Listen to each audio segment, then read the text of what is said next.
एक बहुत घना जंगल था। उस जंगल में बहुत सारे भूत रहा करते थे। उन भूतों ने उस जंगल में खुद का गांव बना लिया था। उसी जंगल में एक चुड़ैल भी रहा करती थी।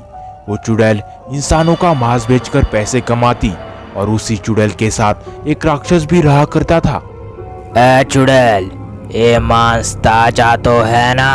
अरे हम दोनों ने इसे आज सुबह ही काटा है। ठीक है, फिर मुझे इसके पैर का 1 किलो मांस दे दो। ऐसे ही वो चुड़ैल इंसानों का मांस बेचकर पैसे कमाती। एक रात उस जंगल में से एक बूढ़ी दादी जा रही होती है।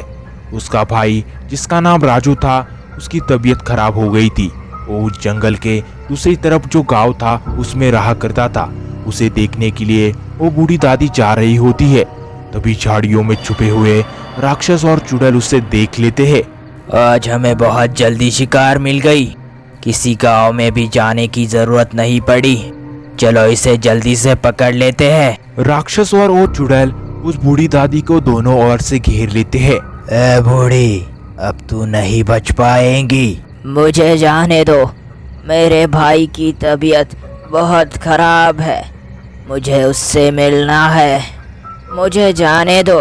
पर वो दोनों उस बूढ़ी दादी की बात नहीं सुनते और उसे उठाकर ले जाते हैं। वो दोनों उस बूढ़ी दादी को घर ले आते हैं। इसे कमरे में बंद कर दो। हम इसे कल सुबह काटेंगे और फिर बेचेंगे। सुबह हो जाती है। राजू अपनी बहन का इंतजार कर रहा होता है।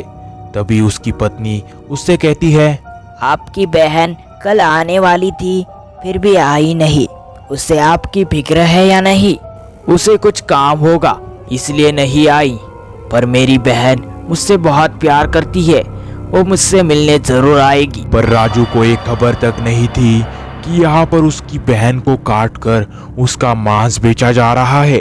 आज एक बूढ़ी औरत का मांस है, फिर तो मुझे इस बूढ़ी औरत का दिल दे दो, मस्त से खाऊंगी। वो चुड़ैल पैसे देकर उसका दिल लेती है और वहां से निकल जाती है। 4-5 दिन हो जाते हैं। राजू बिल्कुल ठीक हो जाता है। तभी वहां पर राजू की पत्नी आ जाती है।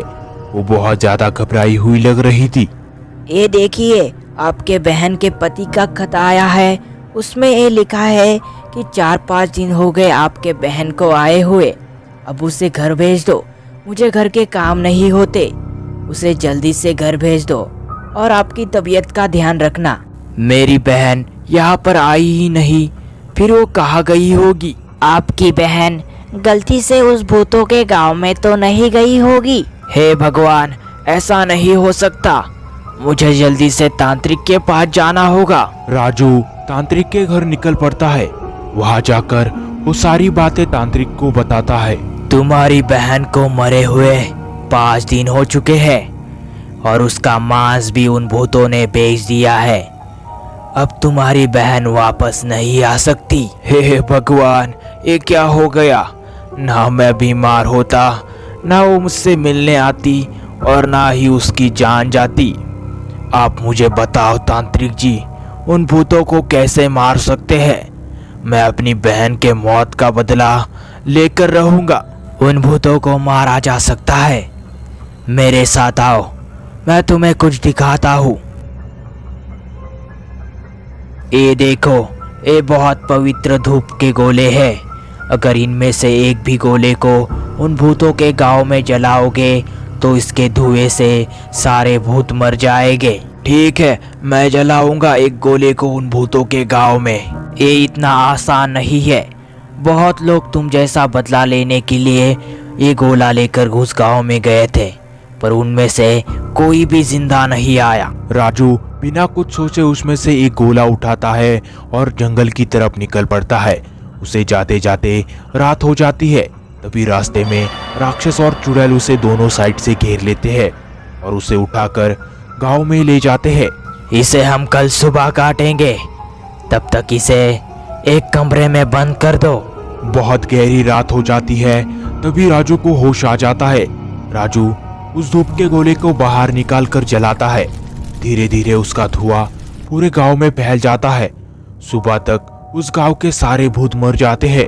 वीडियो पसंद आया हो तो वीडियो को एक लाइक कर देना, और आप हमारे चैनल पर पहली बार आए हो तो ऐसे ही हॉरर स्टोरी सुनने के लिए हमारे चैनल को सब्सक्राइब कीजिए। मिलते हैं किसी नए हॉरर स्टोरी में, तब तक के लिए बाय बाय।